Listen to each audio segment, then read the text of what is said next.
Okay, isang magandang gabi po sa ating lahat, mga kabiyaya po. Good evening Good evening po. po, Pastor.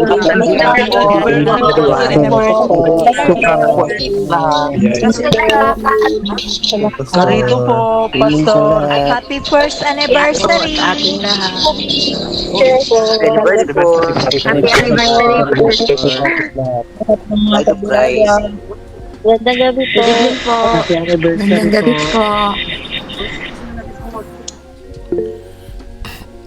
Okay, isang magandang gabi po sa ating lahat, mga kababayan ko po, mga kapwa ko Pilipino, Luzon, Visayas at Mindanao. Salamat po sa inyong pagtangkilik sa ating tuwing linggong service. And maraming salamat po sa mga umatin ngayong gabi. Iisa lang po ang tinataas dito, kaya napaka-stricto po natin sa pag-aaral ng salita ng Diyos kasi na talagang walang dapat tayong iaambag para ikaw ay maligtas, para ikaw ay maging banal, para ikaw ay mapatawad sa iyong kasalanan. At wala ka rin iaambag sa pagpapala ng Diyos sa iyo at sa pabor sa magitan ng iyong mga gawa at salita. So lahat ng ito ay tinapos lamang ni Kristo. Kaya kapag may mga turong meron kang dapat gawin, meron kang dapat sabihin, sinasalag po natin yan ng katotohanan. Kasi po nasa mga huling araw na po tayo. Okay? So, iba po yung topic natin ngayon. Nasa eisegesis versus exegesis part 5. Naku, hindi ko alam kung kailan matatapos tong eisegesis na to. Ang dami kasi natin dapat na i-debunk na turo. Mga nakasanayan turo, mga minanang turo sa mga pastor, lalo-lalo na dito sa Pilipinas, okay? Na naging inanay na. There's no such any grace if the grace gospel is not pure gospel. Hindi po tinuturing na totoong gospel po yung may halo, may mixture. Okay? Ang liwaliwanag na sinasabi ni Apostol Pablo na nakalagay doon, Acts chapter 20 verse 24, na ang gospel of grace ang dapat na ipinapangaral sa mga Kristiyano. Sige po, palakpakan natin si Lord. Okay, eisegesis versus exegesis ang ating topic. So, bakit ba pinag-aaralan natin to? Una po, ito po yung topic natin, no? Part 5 na po tayo ng ating series. Ito na yung deklarasyon. Pero may question mark, declaration o deklarasyon. Okay. So, mamaya malalaman nyo bakit ganyan ang pamagat natin. Tara, let's dive na po sa topic. Una, dapat po natin maintindihan ang eisegesis at exegesis. Ano ba yan? Ang eisegesis at exegesis, ito po yung pamamaraan ng pag-interpret po ng Bible o pag-intindi sa Bible at pagtuturo ng Bible. Kaya nga lang, sa panahon po natin ngayon, may mga dalawang grupo na nagtuturo ng Bible at malalaman nyo sila sa distinguish. Una, yung eisegesis. Ito yung mga pastor o tagapagturo na kung saan kapag ang style nila ay sila yung nagbibigay ng meaning sa Bible, sila yung nag-i-interpret. Kaya pag si pastor number 1, pastor number 2 ay nagturo, iba yung turo ni pastor number 1, iba yung pastor number 2. Kasi sila yung nag-i-interpret. Sila yung nagbibigay ng kahulugan. Okay? Definitely ang eisegesis ay nangyayari kapag dinadala natin ang sariling nating idea papasok do sa talata. Ibig sabihin, meron na tayong gustong patunayan at saka tayo naghahanap ng verse na susuporta sa ating iniisip. Yun po ang eisegesis. Halimbawa, naniniwala ka na si Kristo ay tao. Okay?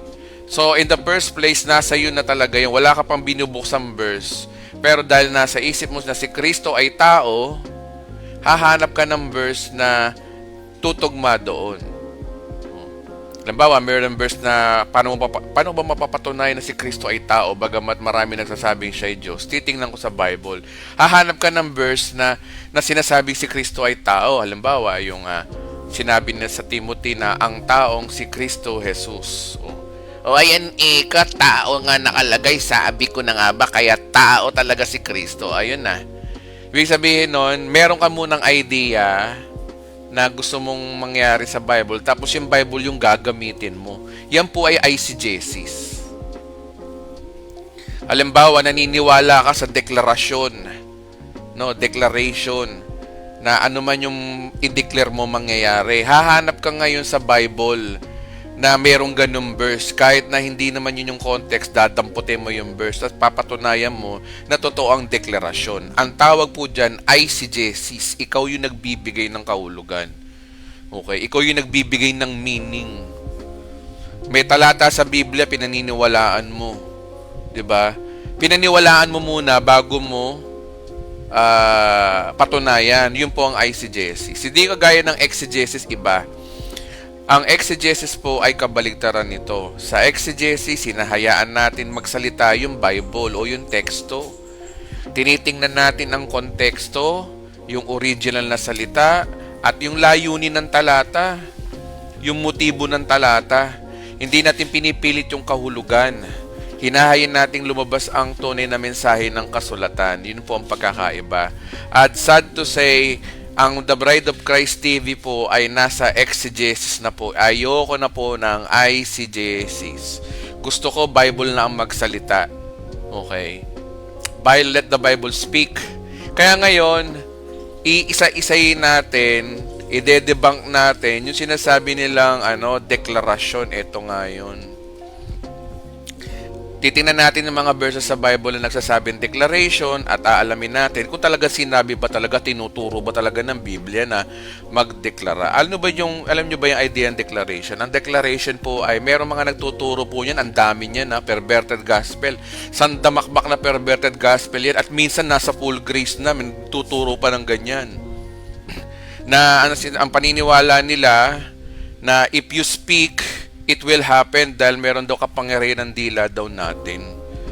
May kapangyarihan dahil nilikha daw tayo ng Diyos. Kaya kung tayo ay nilikha ng Diyos, dahil kawangis natin ng Diyos, kagaya din daw ng Diyos, kung ano sabihin natin daw mangyayari. Yun ang mga paniniwala ng mga perverted gospel. Ngayon, naalamin natin yan, iisa-isay natin yung idea na yan. Kung totoo bang tinuturo ng Biblia yan, o hoax lang yan, turong ganyan, titingnan natin. Okay, simulan na natin. Number 1 na misconception na yung Proverbs 18:21, yung life and death are the power of tongue. Madalas silang paborito ng mga nagko-quote na mga mahilig sa deklarasyon. May kapangyarihan daw ang dila natin. Kasi magko-quote sila ng verse sa Proverbs 18:1. Diyos ko. Tingnan natin ayoko naman maging bias. Una sa lahat, ano ba yung Proverbs? Ang Proverbs ay Old Testament books. Ano bang genre yung sulat na yan? Puro salawikain po yan. Puro wisdom po yan. Pag sinabing wisdom, ito po ay, sabi nga rito, Proverbs 1:1, ito yung malalaman mo yung purpose Ang mga kawikaan ni Solomon na anak ni David na hari ng Israel. So, magitan nito, ang tao'y magtatamo ng karunungan at pangunawa sa mga salitang puno ng aral. Aral sa buhay ang Proverbs, aral. Hindi ito doktrina. Aral nga ano daw yung purpose ng libro? Itinuturo nito ang matuwid na paraan ng pamumuhay, makatuwiran, katarungan at katapatan. Yan po yung libro, guys. Bago tayo magbasa ng kawikaan, tingnan niyo muna yung chapter 1 verse 1. Okay? Mabibigyan nito ang talino ng walang karanasan at mga kabataan matuturuang magpasya ng tama. So, magitan nito lalong tatalino ang mga matatalino at magiging dalubhasa. So, ano ibig sabihin? Karunungan po ito. Hindi po ito kapangyarihan. Hindi po nito tinuturo para magkaroon ka ng kapangyarihan. Meron ka special power. So, anong turo ng Proverbs? Hindi special power. Ang tinuturo ng Proverbs ay yung mga wisdom. Salawikain. Kasabihan. Okay? So, alam na natin. So, ang genre nito ay puro wisdom lang to, kasabihan. Okay? So, karunungan niya. Kaya dito susunod na verse, no? Sa gayon, lubos nilang naunawa ng mga kawikaan. Gayon din ng mga palaisipan ng mga marunong. Palaisipan lang to, oy. So, hindi ito nagtuturo ng, paano maging makapangyarihan ng dila, no? Hindi po yun ang konteksto. Okay? Ngayon, ito na yung misquoted verse. Proverbs 18:21. Ang dami nagko-comment nitong Proverbs. Basahin nga natin. Proverbs 18, verse 21. Una, sino nagsasalita? Si Solomon. Sino ang audience? Of course, mga Israel, mga Hudyo. Sa kanila isinulat to. Sabi rito, no, ang buhay at kamatayan ay sa dila nakasalalay. Makikinabang ang bunga nito at dito ay nagmamahal. So, tinan nyo yung mga kapatid, yung sinabi sa lawikaan. Para malaman nyo kung ano yung context niya, basahin nyo yung verse 20. Okay? Sabi sa verse 20, anumang sabihin ng tao sa kanyang pananagutan ay ayon sa kanyang salita siya'y gagantimpalaan. So, ano tinutukoy dito is all about perspective of life. Pamumuhay ng maayos. Okay? Pamumuhay na punong-puno ng paggalang at pananagutan. Yan ang konteksto. So, hindi ito tinuturo na may kapangyarihan ka. Magiging parang Diyos ka na may kapangyarihan ka. So, ano ibig sabihin ng 21, Pastor? Ang buhay at kamatayan ay sa dila nakasalalay. Makikinabang ang bunga. Ayun, no? Wisdom to eh.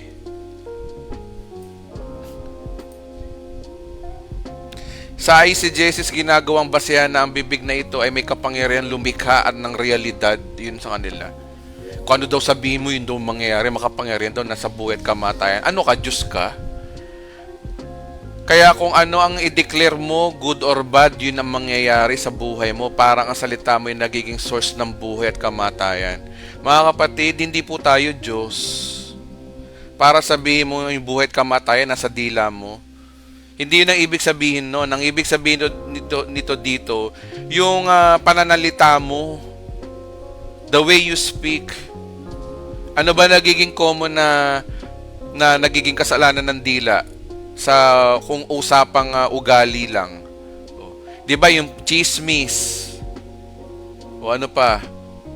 Yung slandering. O paninirang puri.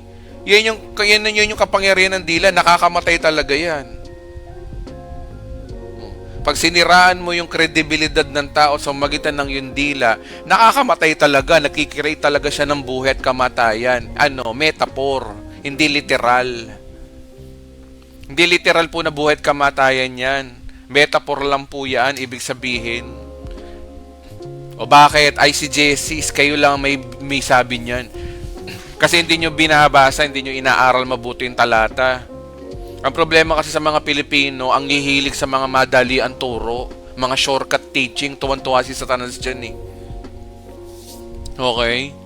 So, ang buhay at kamatayan ay sa dila nakasalalay, makikinabang ang bunga nito at dito ay nagmamahal. Kaya yung verse na to, wala pong kinalaman po yan dyan sa Tsaka pangatlo mga kapatid, sino ka? Tao ka lang Paano mo sasabi yung dila mo na sa buhay at kamatayan? Diyos ka ba? Di ka Diyos, oy. Iniinsulto mo ang Diyos. Pinapantay mo sarili mo, Diyos ka. Created being ka lang, wala kang kapangyarihan. Makapangyarihan ng Diyos ang salita niya, pero yung salita mo, yung bibig mo, walang kapangyarihan niyan para mag-create ng buhay at kamatayan. Kaya hindi mo dapat ginagawa literal tong verse na to. Okay? Okay, sige. Debunk tayo uli. So, eisegesis niyan. Ang exegesis naman nito, ang Proverbs ay wisdom literature. Ito ay nagtuturo tungkol sa epekto ng salita sa relasyon at buhay. Hindi sa paglikha ng reality. Hindi siya gumagawa ng sitwasyon. Hindi niya nababago yung sitwasyon. Walang kapangyarihan ng dila po natin ganun dahil una tao lang tayo. Yung mga nagtuturo na may kapangyarihan daw ang dila natin, mga sinungaling po yan. Hindi po nagsasabi ho ng totoo yan. Wala po sa Bible po yun.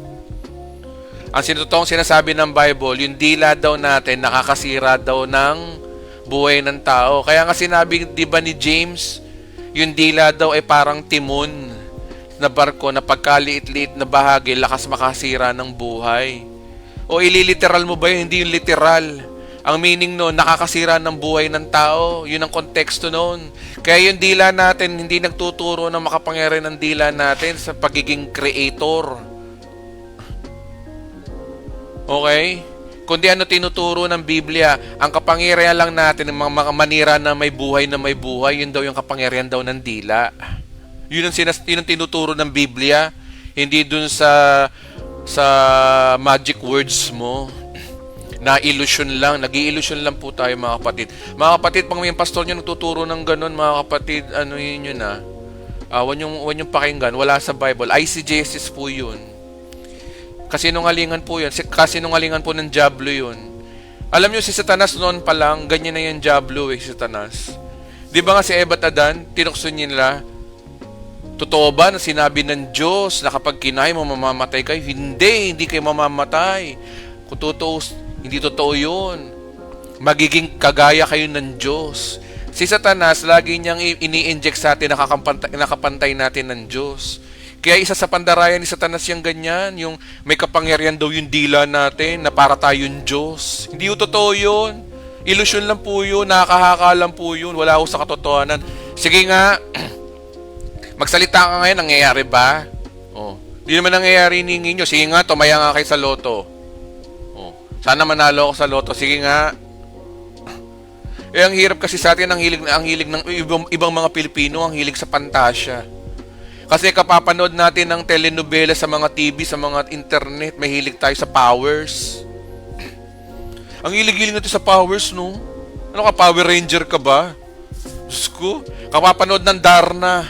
Kapapanood ng ano ba yun, Encantadia? Diyos ko. Ang hilig kasi natin doon, kaya na-apply natin sa Bible, yun di naman dapat ina-apply. Psychological yung mga ganyan, mga problemang isip.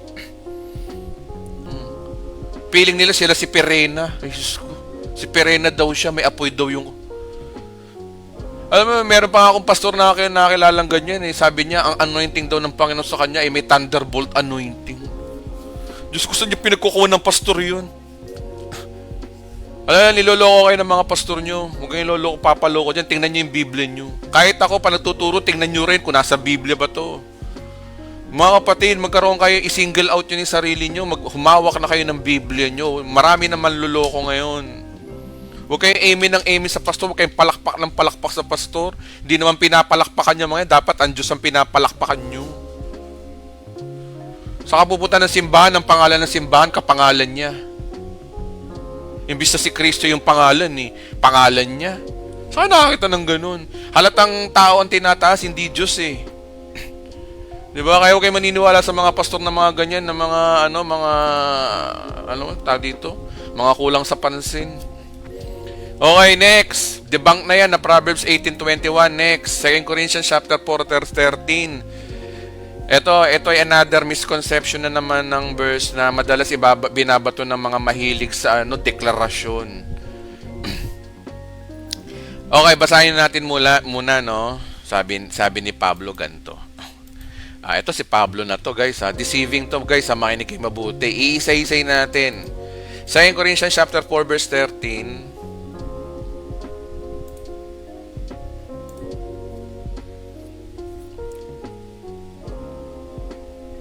Sinabi sa kasulatan, nagsalita. Ito, sabi ni Pablo. Sino nagsasalita? Si Pablo. Anong panahon to? Panahon ng mga Kristiyano, syempre. O, edwi sabihin, pastor, pag nabasa ko sa Bible na nagdedeklara si Pablo, di dapat magdeklara na rin tayo. Ganun ba yun? Tingnan natin, basahin natin. Sabi rito ni Pablo, sinabi ng kasulatan, nagsalita ako sapagkat ako'y sumampalataya. Deceiving, no? Deceiving tong verse na to, Sa ganoon ding diwa ng pananampalataya, nagsasalita kami dahil kami sumasampalataya. Tingnan natin sa ibang verses. NIV. So written, I believe therefore I have spoken with the same spirit of faith, we also believe and therefore we speak. Oh, yung mga ICJSs, ayan nakalagay na nga, speak. Nakalagay na nga, faith. Oh. So we speak, so we declare. Ganun sila mag-conclude, mahiling magmadali. Okay, tingnan natin sa may declaration dito wait lang, declare. Ano ba 'yon? King James yata 'yon. Okay, we having the same spirit of faith according to is written, I believe and therefore I have spoken, and we so also believe and therefore we speak. Kaya ang turo nila, dahil nananampalataya ka, dapat mong bigkasin. Dapat mong sabihin. Okay? Yun ang turo nila. Ang tanong, yung ba tinuturo dito? Okay? Porque ba sinabi rito na we have the same spirit of faith according to it's written, I believe and therefore I've spoken. We also believe and therefore we speak. So tingnan ko muna yung insight ko rito. No? Ito yung ginagamit ang verse na ito para suporta ng idea na kung ano yung sabihin mo, yun ang mangyayari. Para bang ang panalita mo ay nagmamanifest sa reality. Kaya itinuturo na kailangan mong magsalita ng gusto mong mangyari para ito ay matupad. So, yun ang eisegesis. Ang exegesis nito, sa context, ayon sa context dyan, chapter 4, si Apostol Paul ay nagsasalita tungkol sa paghihirap, persecution, at pagtitiis sa ministry. Ang we believe therefore we speak ay hindi tungkol sa paglikha ng realidad. Ito'y pagpapahayag ng pananampalataya kahit may hirap. Hindi ito formula para mangyari ang gusto mo. Ito ay testimony at paniniwala sa gitna ng pagsubok. Tingnan nga natin yung context kung yun talagang sinasabi. Tingin tayo sa context. Ba't sinabi ni Pablo yan? Hindi porke merong speak, merong declare, maniniwala na agad kayo. Dapat kasi alamin nyo rito kung ano yung konteksto. Exegesis po tayo dapat. Tingnan natin yung verse 12, yung verse 11, hanggang pababa. Dito na lang sa verse 7 para partida.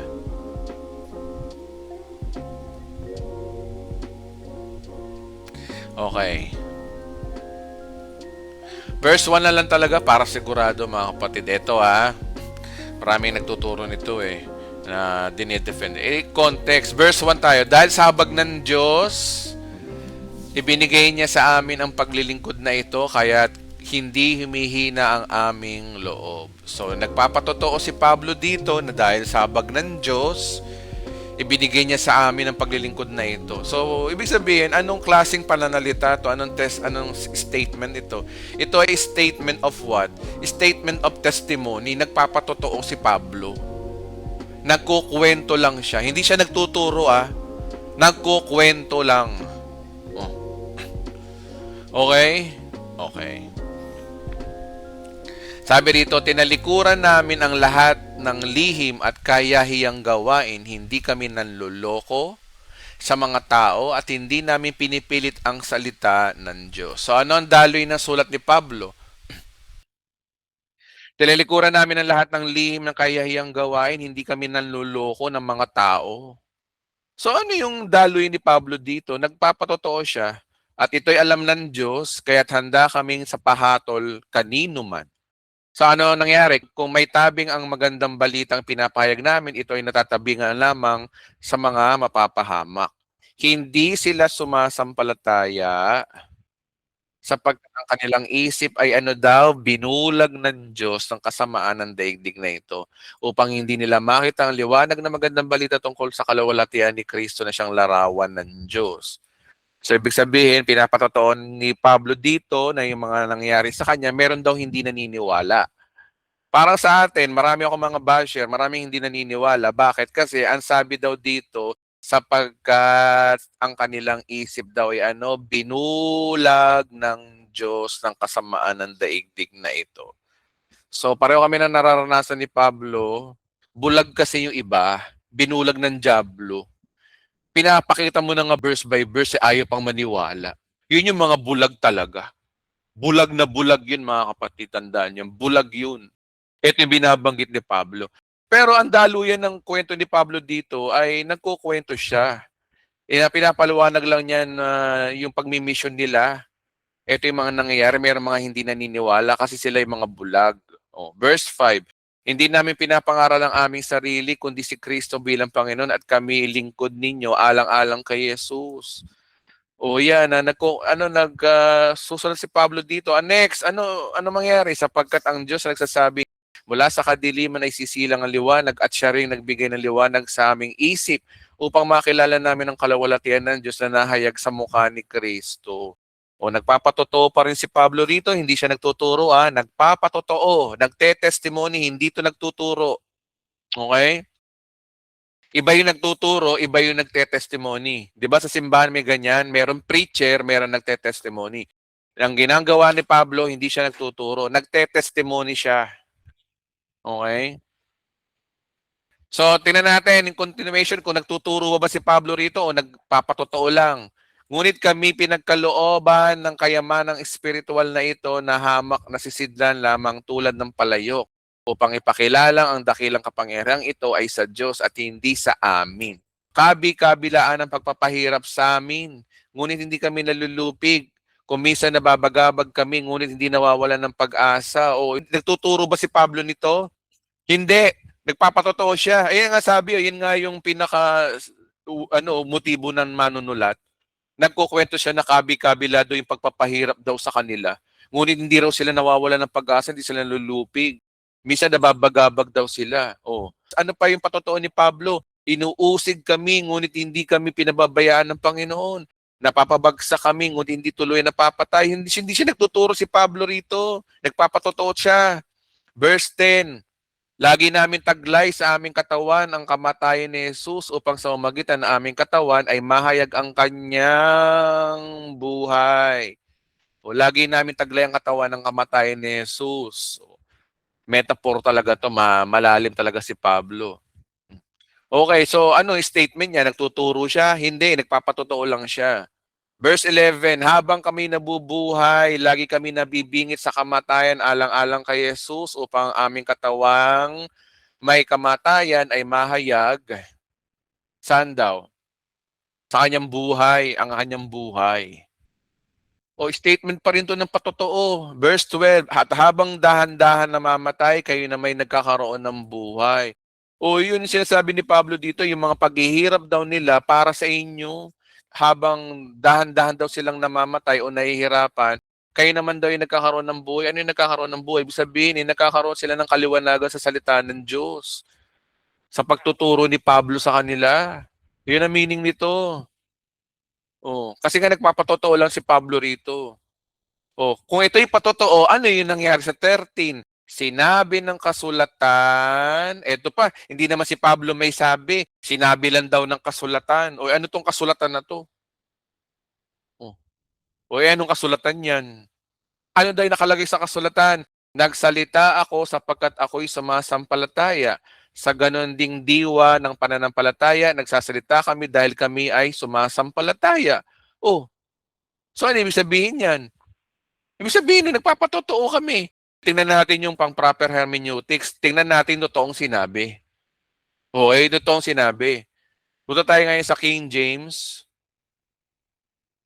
So ito yung malapit sa Greek, no? We having the same spirit of faith. According to its written, I believe, therefore I have spoken. We also believe and therefore we speak. Ngayon ang tanong, ano dito yung sinasabing spoken? Ano yung speak dito?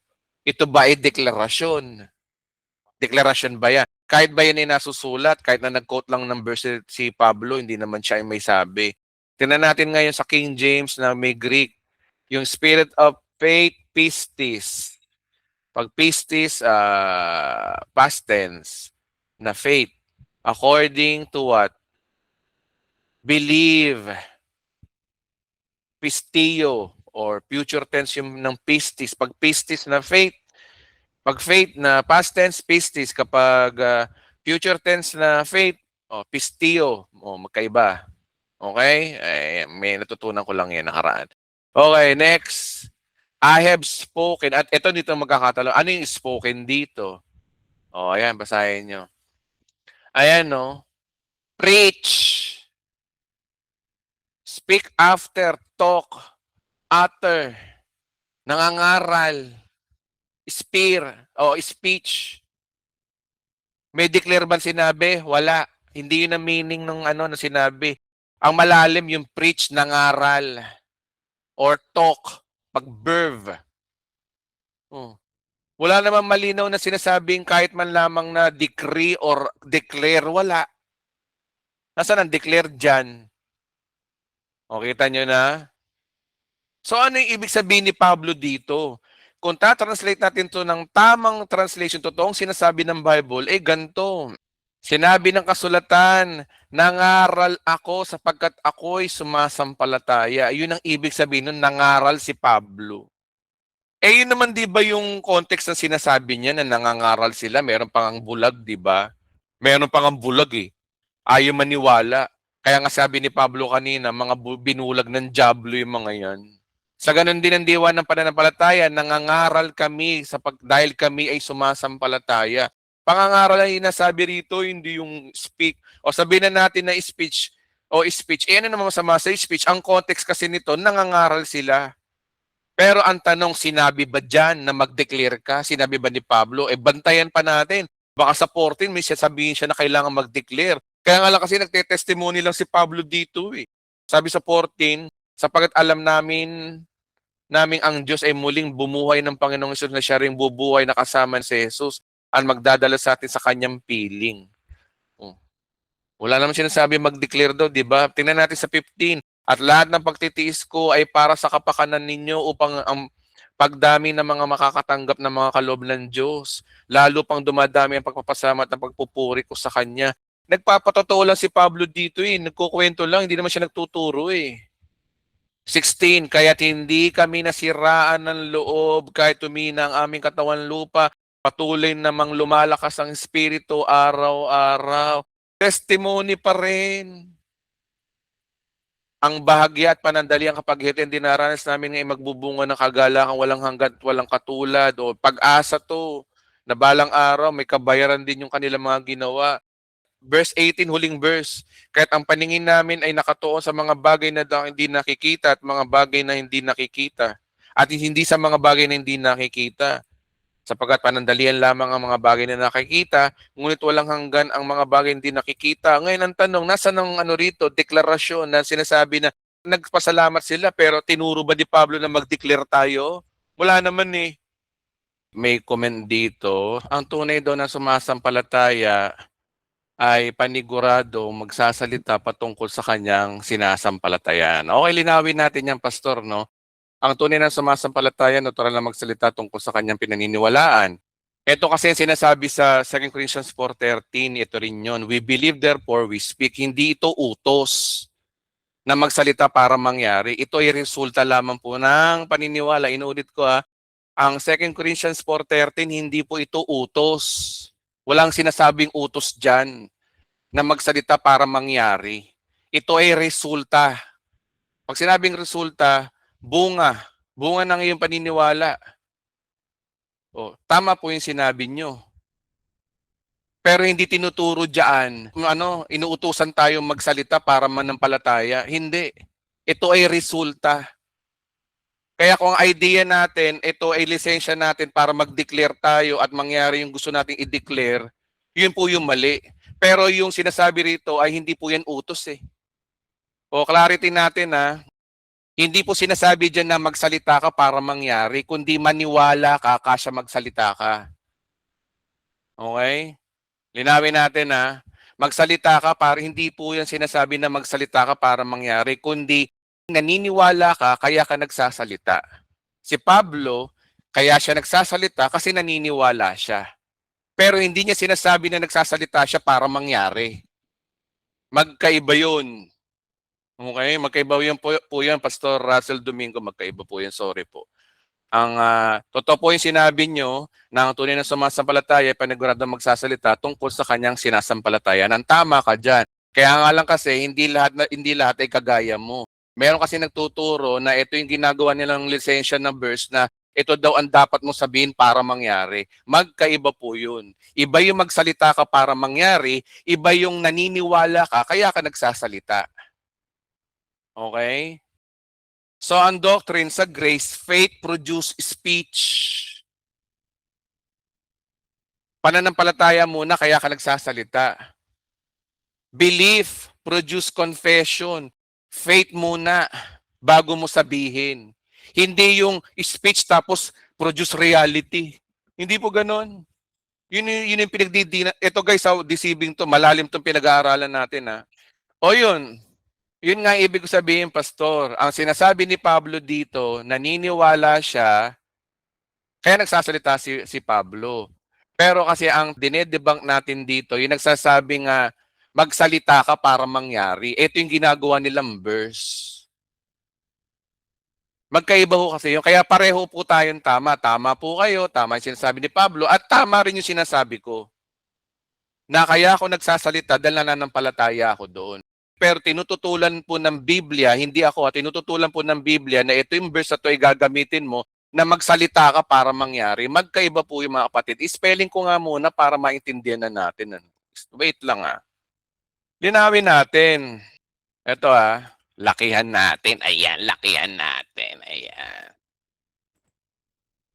Ito para tumanim sa isip natin lahat Yung X, ito yung mga nagtuturo na speak and it will happen. Ito yung verse nila yung sinasabi ni Pablo. Hindi yun ang sinasabi ni Pablo. Ang sinasabi ni Pablo, naniniwala ka, kaya ka nagsasalita. Yun yung sinasabi ni Pablo. Naiintindihan niyo ba mga kapatid? Tama po yan. Pinaniniwalaan mo yung sinasabi mo na totoo. Pinaniniwalaan mo yun. Pero, meron kasi nagtuturo kasi na kailangan mo magsalita para mangyari. Ibig sabihin, nasa kapangyarihan mo yung nasa kapangyarihan mo yung gusto mo mangyari, magkaiba po yun. Ayun po yung pagkakaiba ko natin, tinan nyo. Ito ang tinututulan ko, magsalita ka para mangyari kasi may nagtuturo ng ganyan.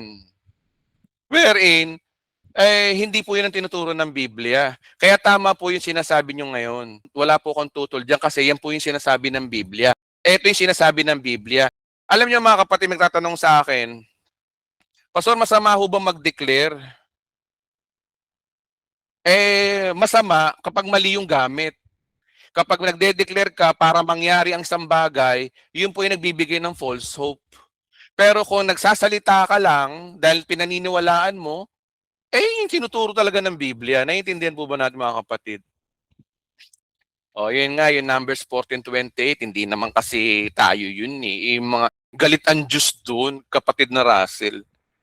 Ate Kuya Russell, salamat sa kinibigyan mo ako ng clearance. Yung Numbers 14:28 na pag-aralan na natin yun, di ba, sa exegesis mga nakarang part 2 yata yun. Numbers 14:28, galit ang Diyos doon. Kaya hindi ko tayo kausap doon. Tama po, Pastor Russell, ginagamit po nila yan. Salamat po, Pastor Russell, na nag-umatin siya ngayon. Palakpakan natin si Lord. Ayan, may kasama tayong pastor. Pastor, yun lang po ang ating, Pastor, yun po yung ating stand. Eto tayo, naniniwala ako dito. Naniniwala ka, kaya ka nagsasalita. Okay. Kung ang motibo mo ay naniniwala ka lang, nagsasalita ka, walang masama doon. Pero yung takbo ng isip mo at tinuturo mo pa sa ibang tao na magsalita ka para mangyari, ayan po ay labag po sa kalooban po ng Diyos. Malinaw po sa 1 John chapter 5 verse 14, ang linaw 1 John chapter 5 verse 14. Kasi babanggain niya yung verse. Kapag sinasabi mo na makapangyarihan ng dila mo, binabangga nito, ito, hindi tayo nag-aatubaling lumapit sa Kanya dahil alam nating ibibigay niya anumang hingin natin. Totoo po yun, ibibigay po ng Diyos yung hinihingi natin.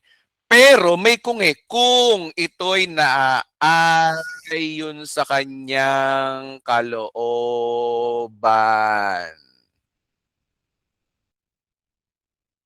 So may boundary ang ating kahilingan sa Diyos. Hindi porkit charito tayo, parang ang Diyos ay parang genie sa Aladdin. Your wish is your command. Hindi po ganun ng Diyos. Hindi po natin alipin ng Diyos. Tayo ay alipin ng Diyos kung tutuusin. Tao ka lang para utusan mo ang Diyos at mabago ang sitwasyon. Di wala rin tayong pagkakaiba sa mga perverted gospel. Pray ng pray para mangyari. Magpa-fasting pa.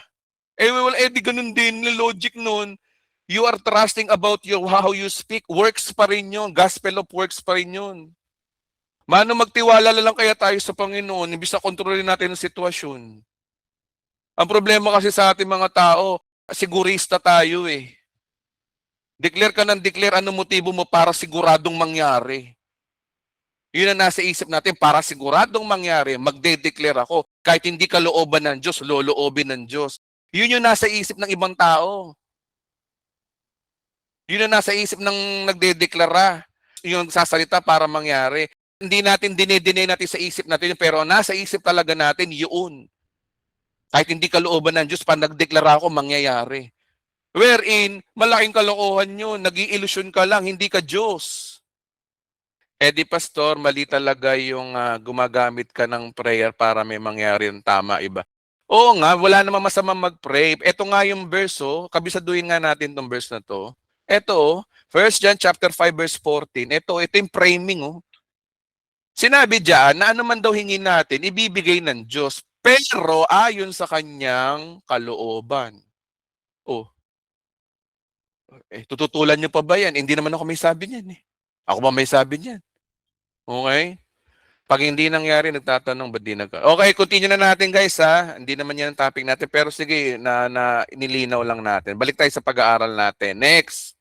Ito, Mark 11 verse 22. Alam na natin to. I have faith in God, so I say to this mountain. Ito yung pinupulot ng say to this mountain na ginagawang prinsipyo na basta magsalita ka lang na may paniniwala, mangyayari na ang gusto mo. Ang focus ay napupunta sa deklarasyon, hindi sa lakas ng sinasabi mo. Naiintindihan po ba natin yon? Yung pag sinabing, I have faith in God, so I say to this mountain ganito. Ang mga ICJSs, pinupulot yan. Tapos napopokus sila sa papunta sa declaration, yung depende sa sinabi mo. Pero yung exegesis, malinaw, ang simula, have faith in God. Basahin nga natin. Declaration ba ang sinasabi rito? Tingnan natin ha. Mark 11:22 to 23. Sumagot si Jesus, manalig kayo sa akin. Ano sabi ni Jesus? Manalig kayo sa akin. Saan kayo mananalig? Ayan pala, dyan pala, na-out na eh. Manalig kayo sa Diyos, hindi sa salita nyo. Dyan pa lang, na-out na eh. Sabi rito, 23, tandaan niyo to, kung kayo nananampalataya sa Diyos at hindi kayo mag-aalinlangan, maaari niyo sabihin sa bundok na umalis ka rin at tumalon ka sa dagat at ito nga'y mangyayari. Kino-quote to, mga nagde-declare daw na just declare mangyayari. O sige nga, bigyan ko kayo ng chance kung totoo yan. Punta nga kayo sa Mayong Volcano, palipatin nyo nga yung Mayong Volcano doon, punta tayo ng Bicol. Sagot ko pamasahe, Cebu Pacific, sakay tayo. Kailangan palipatin mo yung Mayong Volcano na yan, ha? Hindi nga ganon. Kasi ang topic dito, manalig kayo sa Diyos. Sino na itaas? Ang Diyos. Pag nagdedeklara ka, nangyari, sino natataas? Sarili mo. Kita nyo na? Ay nako mga kapatid, panahon na para lumaya na tayo mga nasa Grace Gospel. Pag sinabing grace, grace talaga, ni gatiting walang galing sa iyo dapat ang gospel natin. Hindi yung merong segue na meron ka pang sasabihin para mangyari. Dapat purong biyaya talaga, walang halong works. Next tayo. Okay, ito pa to, yung faith can move the mountains. Ginagamit ito para sabihin kaya mong baguhin ang realidad sa magitan ng pagsasalita. Kapag may sapat kang faith words, kaya mong ilipat kahit anong sitwasyon. Pero ang exegesis, ang tamang magkakaintindi dito, ay have faith in God. Ang sentro ng talata ay hindi yung salita mo, kundi ang Diyos na pinagkakatiwalaan mo. And saying ay expression ng faith, hindi source ng power. Tama si Brother Russell kanina. Ang saying is only an expression. Yun naman talaga ang stand ko noon pa. Alam niyo mga kapatid, expression lang yan dapat eh. Wala yung source of power.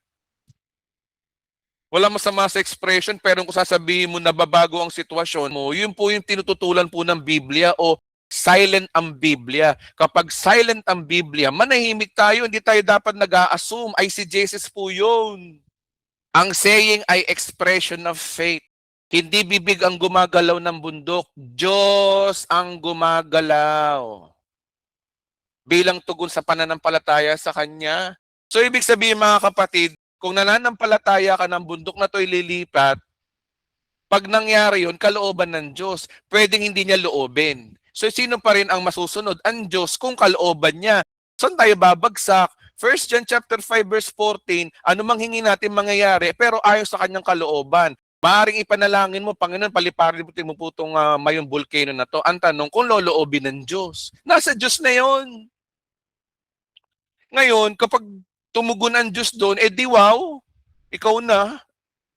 Di ba? At least, nangyari pa rin yung sinasabi ng Bible. Pero ayon sa kalooban ng Diyos. Ipapanalangin mo yung naghihingalo sa Tara, pag-pray, Pastor, pag-pray niyo po yung aking anak. Naghihingalo na po. Sige, kaya po ng Panginoon yan. Hindi po kaya ng tao, pero kaya ng Panginoon. Panginoon daw, kaya daw ng Panginoon. Tapos, pinag-pray.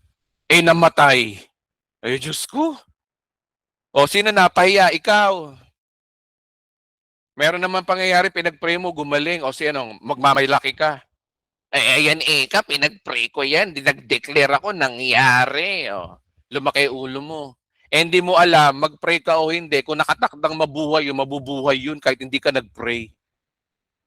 Dapat kasi natin maintindihan mga kapatid, lahat po na nangyayari sa daigdig, kontrolado ng Diyos yan, nakaprogram na yan, kaya mag-pray ka o hindi, mag-declare ka o hindi, mangyayari at mangyayari yan. Automatic yan, matic yan, science yan eh. Parang ganito lang yan, I declare na lumubog ang araw. Talagang lumulubog ang araw, sumisikat tuwing umaga, bakit mo i-declare? Diniloloko mo lang ang sarili mo, nakakala mo ikaw nagpapalubog ng araw. Diba? Yun po yung logic po ng tinuturo natin dito. Yun po yung binabasag ng turo na to, no? Kasi tandaan niyo mga kapatid, bakit ganito yung turo ko? Binabasag ko yung works. Kailangan walang works ang grace. Grace nga eh. Hahaluan mo ng deklarasyon. Ano yung works yun? Para mangyari. Tandaan niyo ang tinututulan natin dito, deklarasyon para mangyari. Pero yung naniniwala ka sa sinasabi mo, wala doon, expression lang naman yun eh. Okay? Ito yung sinasabi rito na Romans chapter 10 verse 9 to 10. Ano yung kung ipapayag ng iyong labi, if you confess. Yan natin Romans chapter 10 verse 9 to 10. Sabi ito, kung ipapahayag ng iyong labi na si Jesus ay Panginoon at buong puso kang sumasampalataya na siya'y nabuhay na muli, pag binuhay ng Diyos, maliligtas ka. O, sino magliligtas sa iyo? Si Jesus ba o yung pahayag ng iyong labi? O, sino ba nagliligtas diyan? Labi mo ba o si Jesus? Siyempre si Jesus. Pinahayag mo lang. Okay? So hindi na magliligtas, yun ang context. Sapagkat ang sumasampalataya ang tao sa magitan ng kanyang puso at sa gayon pinapawalang sala ng Diyos, nagpapahayag naman siya sa magitan ng kanyang labi at sa gayon siya'y naliligtas. So ano explanation ko dyan? Yung iba ginagawang sistema na paulit-ulit na deklarasyon na kailangan mong i-confess araw-araw ang gusto mong mangyari para ito matupad. Pero yung exegesis po dyan, ang sa tamang context ito ay malino na tumutukoy sa kaligtasan. Si Jesus ang sentro, hindi yung labi mo, hindi yung bibig mo. Isang beses ng pananampalataya kay Kristo ang tinutukoy dito. Ang confession dito ay resulta ng paniniwala. So magliligtas pa rin sa iyo yung paniniwala, hindi yung confession mo. Hindi mekanismo para lumikha ng outcome. Ito ay daily o hindi ito daily ritual. Ito ay one-time response of faith lamang sa ginawa ni Kristo. Okay? So maliwanag na maliwanag po dyan mga kapatid na tinuturo din ng Biblia na we speak pero hindi para magbigay ng buhay kasi may nagtuturo daw, speak life daw, speak life. Sino ka? Hindi ka Diyos para magsalita ka ng buhay. Ang Diyos ang nagbibigay ng buhay, hindi ikaw, hindi sa speak mo. Yan po yung mga yung mga sablay na gospel eh. Ito isa-isay natin Hindi mali ang talata, mali lang po yung pagbasa mga kapatid. Yun yung pinaka-masterline natin. Kapag idea muna, tapos verse pagkatapos, yan ay eisegesis. Meron ka ng idea. Halimbawa, bigyan ko kayo ng halimbawa. Meron ka ng idea na post-trib ang rapture, hindi pre-trib. Ngayon, gagawa ka ng paraan para maipakita mo na post-trib ang rapture. Yun po ay eisegesis. Nagsabi ka na post-trib ka, pero nagbibigay ka ng mga verses na sumusuporta ron. Pero puro dampot-dampot verse lang naman. Oh. Ganun po ang eisegesis. Meron ka ng idea. O, di ba, gaya nga sinabi ko sa inyo kanina, pag iglesia ni Kristo ka, naniniwala ka na si Kristo ay tao, maghahanap ka ng verse na sumusuporta ron na kahit na out of context, ma-justify lang na si Kristo ay tao. Pero in general, kung pag-aaralan mo buong Biblia, hindi ganun ang tinuturo ng Biblia. Yun po yung exegesis. So ganun po yun. Kapag ang nasa isip mo, na totoo ang deklarasyon, lahat ng makikita mong Bible verse, ang tingin mo ganun. Halimbawa, meron kang dalawang salamin, isang exegesis, isang eisegesis. Kapag ang suot mong salamin ay eisegesis, asahan mo lahat ng interpretation mo eisegesis para suportahan lang yung paniniwala mo. Pero ang exegesis, kabaligtad po talaga. Wala siyang sinusuportahan. Dapat ang sinusuportahan mo yung paniniwala ng Bible. Yung siya. Yung salita. Sino ba yung salita? Si Jesus. Si Jesus ang pagsalitain mo, hindi ikaw. Salitaan niya yan eh. Dapat yun ang nabubukas sa bibig natin. Dapat yun ang pinapahayag natin, hindi yung interpretasyon lang natin. Ngayon ang tanong, ano yung danger o masamang epekto sa iyo sa mga deklarasyong ka umaasa? Ano yung danger dito? Ito yung malupit. Iisa-isayin ko sa inyo kung gaano kadelikado yun. Sasabihin nila sa akin, Pastor, okay lang yan. Minor doctrine lang naman yan. Mahalaga sa salvation, nagkakaisa tayo. Ganun daw. Anong okay, nagbibigay kayo ng pulse of, isa-isay natin kung ano yung epekto nito kapag naniniwala ka sa declaration na mangyayari yung kakadeclare mo. Una, self-centered faith ang mangyayari sa'yo. Nakakala mo, pag tama yung sinabi ko, mangyayari. Pero ang nangyayari, ikaw ang nagiging source, hindi talaga ang Diyos. Mabuti na lang, pinanalangin ko mag-abroad ka. Oh, sino nag-glorify? Ibig sabihin, nangyari pala yun. Dahil diniklara mo. Ikaw, works, ikaw. Hindi si Kristo, ikaw ang tinataas. Kaya yung mga naniniwala sa deklarasyon na dapat na para mangyari isang bagay, babarasuhin mo ang Diyos sa mga declaration. Asahan nyo sa kaibuturan ng puso nyo, hindi naman talaga Diyos na natataas. Ang natataas dyan, mga sarili nyo. Lalo na kung may mga audience kayo. May nakakita na nag-declare kayo, biglang nangyari. Sino nataas? Ikaw. Kaya ikaw ang nagiging source, hindi na ang Diyos. Ang faith mo ay hindi na in God, kundi in your words. Hindi na sa Diyos, sa sarili mo na, sa salita mo na. Ano pa yung isa pang epekto ng mahilig sa deklarasyon? Ano pa yung masamang epekto niyan? Una, pressure at guilt. Takot ang ibibigay sa inyo yung balang araw. Mumultuhin ka niyan. Halimbawa, badang uli, kapag hindi nangyari yung dineclare mo, alam nyo kung ano mangyayari? Sisisihin mo sarili mo. Ay, kulang yata ang faith ko. Tapos yung pastor na nagtuturo sa iyo, pipintasan ka. Kulang kasi ang faith mo, wala kang faith. Kulang kasi sa faith. Okay, pressure at guilt. Ano, yun nga. Ano? Bawa, nagpapapray ka, pinagpipray mo yung tao, namatay, hindi nangyari. Alam nyo guys, aminin ko sa inyo, dati yan din ang paniniwala ko eh. Nung one time, sinubukan ako ng Diyos. Naglabses ako financially. Financially, naglabses ako. Alam nyo, nagtuturo na ako niyang guys. Bride of Christ TV na ako niyang guys. Nung panahon na to, dumating yung time, talaga yung time, ano yung epekto nito sa akin? Sabi ko, pag yung nagkakaroon kami ng lapses noon, nung panahon na depress na kami ni Kaisel, nag-pray kaya ako sa Lord. Sabi ko, Lord, kala ko ba charito kami? Pinatikim mo lang kami ng 2 taon charito, tas di pala charito. May hangganan palang pagiging charito mo. Naganon ko ang Diyos. Alam niyo kung bakit? Kasi numaasa ako sa declaration. Kaya ako gigil na gigil sa turo na to dahil ako rin mismo nabiktima nitong turo na to. Pag hindi nangyari kakadeclare mo, pag hindi nangyari, frustration. Kagaya na nangyari sa akin. Ngayon, naintindihan ko na kaya pala pinaranas ng Diyos sa akin yon para balang araw, pag nagising ako, maituro ko to. Okay? So, delikado po yan. Isa pa, ano pa effect? False hope. Pinapaniwala ka na kontrolado mo yung sitwasyon, pero ang realidad, hindi mo kontrolado ang kalooban ng Diyos. So, ang hope mo ay nakabase sa system, hindi sa Diyos.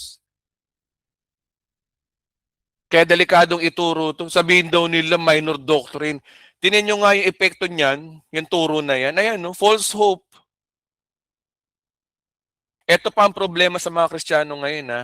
Gustong-gusto nila yung preaching, yung yung siguradong turo na mangyayari yung hinihingi nila. Kaya naghahanap sila ng preacher na kailangan prosperity ang dating. Ayaw nila naman ganitong turo. Ayaw nilang yung umasa sa wala, kagaya ng tinuturo natin. Kasi ito tinuturo ko sa inyo dito, aasa ka talaga sa wala eh. Bagamat hindi naman wala yung nangyayari, makikita mo yung provision ng Diyos. Kasi paano mo paniniwalaan yung mga bagay na nakita mo na? Tingnan mo, pag ang turo ng pastor, mag-declare ka para mangyari. So ngayon, saan ka po-focus? Ay, nangyayari pala ang dapat. Magandang teaching to na may kapangyarihan palang dila natin mangyari, mag-declare nga ako. Imbis na umasa ka sa Diyos, magtiwala ka sa Diyos, aasa ka dun sa declaration. Ang problema, hindi lahat nangyayari. Ano nangyari? False hope. Depression na mangyayari sa Kristiyano kapag tinuturo ng pastor to. False hope. Kasi ang deklarasyon kasi sa Diyos yan eh. Siya may-ari. Ba't ka nakiki-owner ka? Owner ka ba ng sanlibutan? Pwede yung speak mo yung pananampalataya mo. Nananampalataya ako na ako'y magaling na. Faith. That's faith. Ngayon, pag hindi nangyari, huwag ka magtampo. Kasi kung depende sa kalooban ng Diyos yun, Diyos ang magdidesisyon. Pero kadalasan naman, hindi naman ganun ng Diyos. Madalas naman siya nagpapagaling. Pastor Edwin, ibig mo sabihin, Pastor, si Jesus Christ, hindi niya gustong gumaling tayo? Of course not. Kaya nga siya nagpapagaling eh. Pero hindi guarantee yun lagi. Laging ikaw yung nasusunod. Merong part na minsan pinag-aantay tayo ng Diyos. Merong oras na hindi. Merong talagang oo naman talaga. At kadalasan naman talaga oo. Pero gusto ko kasi maging handa kayo mga kapatid kapag ang Diyos ay humindi. Kapag hindi, hindi. Pag sinabi mag-antay, mag-antay. Huwag ka nang deklara pa ng deklara para madaliin mo Diyos. Brasuhin mo ang Diyos. Ano pa yung delikado rito, no? Sumunod yung distorted view of God. Ayan. Kasi nagiging ganito ang tingin natin, ang Diyos, sumusunod sa sinasabi mo. Imbis na ikaw ang sumusunod sa Kanya, nababaligtad ng relasyon. Imbis na ikaw ang nagpapasakop sa Diyos, ang Diyos ang nagpapasakop sa iyo. Ano nangyari ni Diyos yan? Ikaw tao ka lang. Oo, charito ka nga. Pinagpalat, pinaburang ka nga. Pero tanda mo ang posisyon mo, tao ka pa rin. Linlikha ka pa rin. Wala kang kapangyarihan magsalita. Ang Diyos lamang. Nang sinabi ng Diyos na let there be light, siya yung may kapangyarihan magbigay ng liwanag sa Genesis. Kaya malaking kalokohan yung sasabihin mo yung mali pa yung pagkakaintindi mo na between life and death. Nasa kapangyarihan ng dila mo, mali naman ang pagkakaintindi mo doon. Lumalabas niyan, yung Diyos, alipin mo, genie ang Diyos, genie. Ikaw si Aladdin. Manong magtiwala ka na lang sa Diyos. Maliwanag naman eh. Kahit na siya ang nasusunod, ang sabi sa Romans 8:28, babagsak tayo doon. Nang lahat naman daw na mangyayari daw sa atin, ay kabubuti daw natin. Ba't kaya doon na lang kaya ikaw magtiwala imbis sa deklarasyon mo? Doon kayo magtiwala sa Romans 8:28 na sinabi ng Panginoon, anuman mangyari sa iyo, ikabubuti mo daw. Mali po yung tinuro ng reliyon sa atin. Kakasinungalingan po yan na may kapangyarihan daw yung dila natin. Panglima, ano pa yung danger, masamang epekto nito sa buhay mo. Unstable faith. Kapag nangyari, mataas ang faith. Kapag hindi nangyari, bagsak ang faith. Bakit? Nakabase ka sa resulta, hindi sa Diyos. Ulitin ko ha. Unstable ang faith mo. Bakit? Kasi kapag nangyari, mataas ang faith mo. Uy, nangyari, lalo akong gaganahan sa Panginoon, lalo akong maglilingkod, lalo akong magpe-pray. Pag hindi nangyari, backslide. Backslider na. Hindi na attend ng church, hindi na mananalangin, hindi na makikinig ng Word of God. Balik sa dating buhay. Kasi bakit? Natisod sa Diyos. Kasi bakit? Mali yung faith. Bakit? Nakabase ka kasi sa resulta, hindi sa Diyos. Marami mga Kristiyano ganyan, gusto resulta. Kailangan sigurado. Kaya maghahanap ako ng preacher na akma dun sa panlasa ko. Tandaan po natin, ang Bible po ay hindi po yung menu sa restaurant. Mamimili ka kung anong gusto mong ulam. Ang Bible po talaga dapat, kung ano yung sinabi ng Biblia, dun tayo.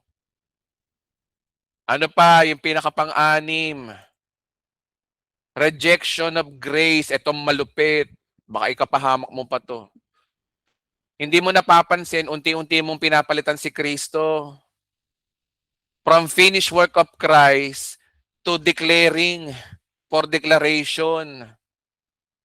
Mula sa tinapos niya, patungo sa kailangan mo mag-declare para gumana, para push button, para gumala ang ilaw, buksan mo, mag-turn off, ganun ang Diyos, ang tingin mo. So ano ibig sabihin nun? You reject grace. Nawawala ka sa grasya. Kaya yung mga nagtuturo po ng ganyan mga kapatid, that is false gospel. Anatema po yung mga ganyan turo. Hindi po yan ang turo ni Pablo. Hindi po yan turo ng totoong gospel. Kasi natataas sarili mo. Nire-reject mo si Christ. Nire-reject mo yung biyaya niya. Ngayon sabihin nyo sa akin, minor doctrine lang to. Sige nga, sabihin nyo sa akin, minor doctrine lang to at pareho tayo sa salvation. Sige nga. Minor doctrine pa kayo nalalaman. Pag-aralan nyo muna to. Big deal to mga kapatid. Nagbibigay tayo ng paninira ng buhay ng mga tao nakikinig sa atin. Imbis na mabago ang buhay, imbis na umasa sa Diyos, umaasa sa mga bagay na nakikita. So ano ang big idea? Hindi declaration na nagdadala ng resulta, hindi kundi ang Diyos na kumikilos ayon sa kanyang kalooban. Ulitin natin tong verse na ito. 1 John chapter 5 verse 14. Ito na matatapos . Hindi tayo mag-aatubiling lumapit sa Kanya dahil alam nating ibibigay niya ang anumang hingin natin. Kung ito'y naaayon sa Kanyang kalooban, isama nyo to sa Romans 8:28 mga kapatid. Itong verse na to, kabisaduhin nyo, isipin nyo lahat. May boundary ang Diyos, depende sa kalooban niya. Kaya tama pa rin yung panalangin ni Kristo, let thy will be done. Kagaya ng ginawa ni Kristo. Let thy will be done. Ngayon, ano yung pastor? Paano ngayon yun? Anong paano yun? Ito yung basahin mong verse. Imbis na umasa ka sa sarili mo na illusion lang. Ito yung totoo. Biblia may sabi. Oh. Romans 8:28, alam natin ang lahat ng bagay ay gumagawa ang Diyos. Ano daw, yung kontrolado daw ng Diyos para daw sa ikabubuti ng mga nagmamahal sa Kanya. Ibig sabihin, lahat daw para nangyayari sa atin nakatakda na at pangako daw ng Diyos, ikabubuti daw natin yun. Pangako niya to, panghawakan natin to, hindi sa deklarasyon mo. Alam natin ng lahat, ang bagay ay nagkakaisang gumagawa para sa ikabubuti ng mga nagmamahal sa Diyos. Silang mga tinawag ayon sa kanyang layunin, tayo po yun. Na tayo tinawag sa kanyang layunin. Layunin niya, hindi layunin mo. Huwag mong gamitin ng Diyos sa layunin mo. Ay, gusto kong mapapangasawa, Korean, kaya ako yung magde-declare na mapangasawa ko Korean. Gusto ko mapangasawa si Jisoo ng Blackpink. I declare. Ginamit pa yung Diyos eh. Hindi huwag mong gamitin ng Diyos sa purpose mo. Ginagamit ka ng Diyos sa kanyang purpose. Ayan na malinaw. Oh. Silang lahat tinawag ayon sa kanyang layunin. Eto lang guys, ang verse sa Bible na talagang sumasaklaw sa buhay natin mga Kristiyano, tapos na, talagang wala kang gagawin, kundi recipient ka lang.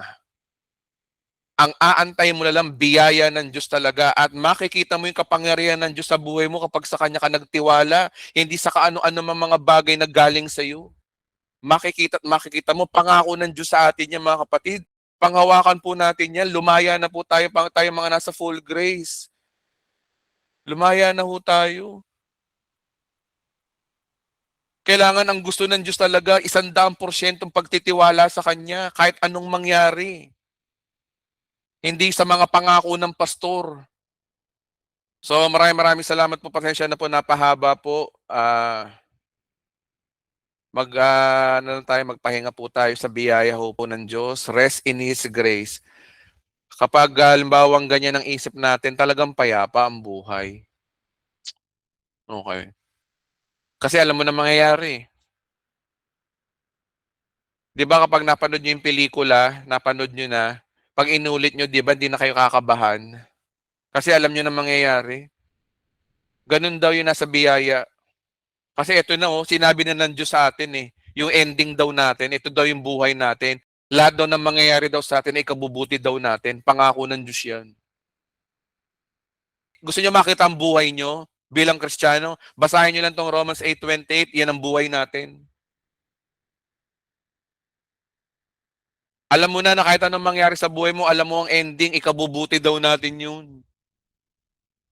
Bakit yung iba nahihirapan sa verse na to? Kasi ang totoo niya, wala kayong pananampalataya sa Diyos, nananampalataya kayo sa mga gawa nyo. Ang tunay na nananampalataya sa Diyos, yung nananampalataya sa parang kawalan, humahakbang sa dilim, tumatalon sa dilim, pumapana sa dilim dapat. Yun ang pananampalataya at umaasa kang matatamaan mo yun. Dahil yun ay nakatakda na, dahil nasa Diyos na yun, nasa kami na ng Diyos yun. Kaya totoo pala yung pumapana ka sa dilim, no? Yun ang magandang illustration ng pananampalataya sa Diyos. Basta pumana ka lang, manampalataya ka lang, ang Diyos nang bahala mag-bullseye. Si Lord ang magbu-bullseye nun, hindi ikaw. All you have to do is to believe, trust Him.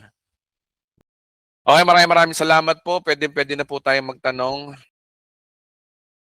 Tama yung sinabi ni Princess dito. Ganyan lagi ang sulat ng mga apostol. Sumainyo nawa ang biyaya at kapayapaan na galing sa Diyos at ang Ama ng Panginoon. Oo nga, napapansin nyo ba yung mga sulat ni Apostol Pablo? Laging sumainyo nawa ang biyaya at kapayapaan. Yung biyaya at kapayapaan, magkapatid talaga yun eh. Kasi pag nasa biyaya ka, may kapayapaan ka ng pag-iisip. Kung wala kang kapayapaan ng pag-iisip, may mali sa doktrina mo. May mali sa paniniwala mo. Matthew 18:18, ano yung pakidibang Matthew 18:18? Sige, basahin natin kapatid, Matthew 18:18, tanong daw ni kapatid. Tandaan nyo, sabi dito, anumang ipinagbawal ninyo dito sa lupa ay pagbabawal sa langit at ang pahintulutan nyo dito sa lupa ay pahintulutan sa langit. O, ayan. Tandaan nyo, kung dalawa sa inyo nagkakaisa dito sa lupa na paghingi ng anuman ng panalangin, ito ay pagkakalob sa inyo ng amang nasa langit. Sapagkat saan man dalawa tatlo nagkakatipon sa kanila, naroon ako sa kanila. Okay. So, ano yung malimbasa rito ng mga ICJCs? Ginagamit ito para sabihing may authority ako para i-declare ang gusto ko. Yun ang ibig sabihin nila eh. Ibabahin ko dito sa lupa, ilulus ko yan, mangyayari.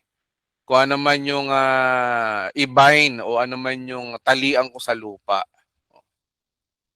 Kasi parang lumalabas niyan, parang ang nangyayari niyan, kontrolado mo nga naman. Ang bibig mo yung may final say, kaya mag-ooperate kasi sitwasyon. Okay. So, yan po ay eisegesis. Ngayon, tingnan natin ang exegesis. Kasi kung babasahin niyo yung context sa Matthew 18, ito'y usapin dito ay church discipline at authority sa loob ng iglesia po yan eh. Tingnan niyo ha. Ito yung context. Kaya yung bind and loose ay, basahin nga natin kung anong context ito. Kung magkasala sa iyong kapatid mo, punta mo siya at kausapin sarilinan tungkol sa kanyang kamalian. Kapag nakinig sa iyo, may balik mo dati ang pagsasamahan ninyong magkakapatid. So ano ang context? It is brotherhood or sa Sanhedrin sa kanila to. Okay? Sa religion nila to, sa simbahan nila o sa church nila. O pwede rin sa atin church kasi ang pinag-uusapan dito ay kapatid eh. Tayo ba hindi ba tayo magkakapatid? Kahit ba panghudyo to, ang logic nito kapatid daw. Okay? Pamilya. Pamilya sa isang samahan. Ngunit kung ayaw niyang makinig sa iyo, magsama ka pa ng isa pang dalawang tao. So simbahan nga ito, hindi naman to talaga biological na kapatid. Simbahan nga to, church o kapatid sa Hudyo, Sanhedrin. Dito naman sa atin sa panahon natin ngayon, ito yung iglesia. Okay, upang ang lahat ay pinag-uusapan ninyo ay mapatunayan 2 o 3 saksi. Verse 17, kung ayaw niya makinig, sabi mo sa iglesia o church nga. Guys, nabanggit yung church. Kung ayaw daw makinig daw ng mga taong pasaway, sabi mo sa iglesia ang mangyari. At kung ayaw pa rin niyang makinig sa iglesia, ituring mo siyang parang hentil o maniningil ng buwis. Kaya sinabi rito, tandaan niyo anumang pinagbawal niyo. Yun ang sinasabi. Okay? So anong rito, no? Yung bind and loose dito ay decision po ng church. Context tayo mga kapatid. Ayan na naman. Align sa kalooban ng Diyos, hindi siya personal declaration system. Kita nyo na. Pag hindi kayo nagbasa ng context, maliligaw talaga kayo. Mga tinuturo to ng mga mahiling magdeklara. Sabi kung ano man ipagbawal mo. Tingnan mo yung hoy. Tingnan mo yung context. Tira ka ng tira dyan. Ayun yung context, Church decision po yan. Usaping simbahan po yan. Kasi hindi sinabi ni Kristo na ideklara mo para mangyari. Wala namang ganun dito Wala. Ang sinasabi dito, ang desisyon naka-align sa Diyos na may authority. So ano ang key point? Hindi ka nag-iimbento o hindi mo ibabind ito para mangyari, kundi i-apply mo ito sa kalooban ng Diyos para maka-reveal na siya. Ibig sabihin sa salita, usaping simbahan po ito. Wala pong kinalaman dito doon sa power of tongue. So ano na naman, nabuhay na naman sa ilusyon ng mga ICJCs. Sabi ko sa inyo, ilusyon lang yan yung mga ICJCs na yan. Yung mga nagtuturo ng deklarasyon, patunayan nyo sa akin sa Bible. Patunayan nyo nga. Ayan yung mga Bible verses nyo, debunk. Hindi yun ang sinasabi ng context. Ano panlaban natin dito? Context lang talaga, context. Ang problema kasi sa atin, mga tinuro ng pastor sa atin, hindi nagbasa ng context. Puro turo dito, dampot doon, kung saan dinadampot. Kaya ako malakas ang loob ko na ituro to ng hindi totoong declaration. Kasi bakit? Kasi nga out of context lagi. Kasi walang direktibang sinabi ng Biblia. Puro illusion lang natin. Dapat kasi yung Bible ang pagsalitain natin. Okay, salamat sa tanong na yan kay Rodrigo. Si Rodrigo pala yun. Diyos ko. Sige na nga. Pastor, good evening. Sige po, go ahead. Lex, go ahead. Yung si Apostol Pablo is speaking to the Ephesians. By context, Ephesians 6, by context, yung 1 to 5 lesson to parents and children. Yung 6 to 19, lesson to amo at saka yung alipin. Yung Ephesians, I think 10 to 20. Yung 10 to 20 is about armor of God. Can you elaborate lang doon sa By context to kasi yung Ephesians, alam naman natin mixed Jews and Gentiles. At saka, ito yung ito ngayon sa modern age, Turkey. Partner siya ng Turkey. Ang Turkey kasi, noong ancient times, ang Diyos nila si Artemis. Diyos na si Artemis. Di ba yung sa Turkey kasi, mga magic books, quotes, yan yung pangkabuhayan nila, economy. Nung si Apostle Pablo kasi, nag-stay siya doon ng 2 to 3 years. So marami kasi naging Christians. So ngayon yung 10 to 20, he's speaking about the armor of God. Mm. To be specifically, yung 6 to 12 sinasabi niya, we are not, ano yan? Yung, Ah, our, ano yan? our Again, yung struggle is not against flesh and flesh. blood, Mm, mm, mm, but against rulers and principalities of this world. mm. So meaning to say, ang ano natin is about supernatural. Tama ba? Can you explain that? Exegesis. Oh, sige po. Salamat. No, Ephesians chapter 6 verse 10 to 20. Yung whole armor of God. Hindi ito teaching ng mystical combat system, mga kapatid. Hindi po ito. Alam naman hindi yan literal. Ito ay instruction kung paano tayo tumayo bilang believer sa katotohanan po ng gospel. Kasi kung babasahin po natin ang context, no, bilang pagwawakas, magpakatibay kayo sa kalakasang galing sa Panginoon at sa kanyang kapangyarihan. Gamitin ninyo ang lahat ng kagamitan ng sandatang pandigma sa kaloob ng Diyos upang mapaglabanan ninyo ang pakana ng dyablo. Alam niyo mga kapatid, metaphor to yung sinasabi ni Pablo. Maintindihan niyo kung bakit. Sapagkat hindi tayo nakikipaglaban sa tao, kundi sa pinuno, sa mga makapangyarihan at sa mga tagapamahala ng kadilimang umiiral sa salimbutang ito at hukbong espiritual sa himpapawid. Totoo naman po na meron talagang dyablo. Totoo po yun.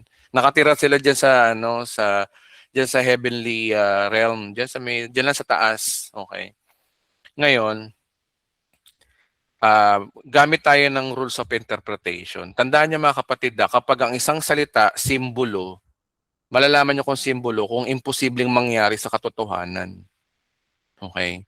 Kagaya sa Revelation, nakakita ako ng babaeng nararamdaman ng araw at buwan ng kanyang tinatapakan at may 12 bituin. At nakaapak daw sa buwan. Tapos yung araw yung nararamdaman daw niyang damit. So, alam naman natin kapag ganun, simbolo yun. Kasi imposible mangyari yun sa totoong buhay. Kapag ang isang sinasabi ng talata ay imposibleng mangyari sa totoong buhay, so we don't take it as what? As literal. We take it as metaphor.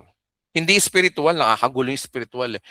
Metaphor, symbols, okay? So, pag sinabi isuotin yung kasuotang pandigma na mula sa Diyos, hindi po yan literal. Sa gayon, magkakalaban tayo kapag dumating ang masamang araw na sumalakay ang kaaway upang pagtatapos ng labanan, makatatag pa rin tayo nakatayo. Ano yung nakatayo dito? Nakatayo ka bilang Kristiyano. Kaya't ihanda ninyo, ibigkis ninyo ang baywan ng sinturon ng katotohanan. So, ang binabanggit dito ni Pablo, doon ka lagi sa katotoo. Eto, symbol lang to eh. Ano lang to, metaphor lang to na yung mayroong sinusot mo sa bewang, sinturon. Pero dito yung katotohanan. Paano ka ba magiging powerful Christian kapag nasa katotohanan ka? Kapag sinuot mo ang katotohanan, doon ka lang sa totoo. Hindi ka naniniwala sa kasinungalingan. Ganun lang naman po yun. Pag may natuturong pastor, hindi ka amen ng amen kagad. Sinusulat mo, tinitingnan mo yung sinasabi niya. Kung totoo ba?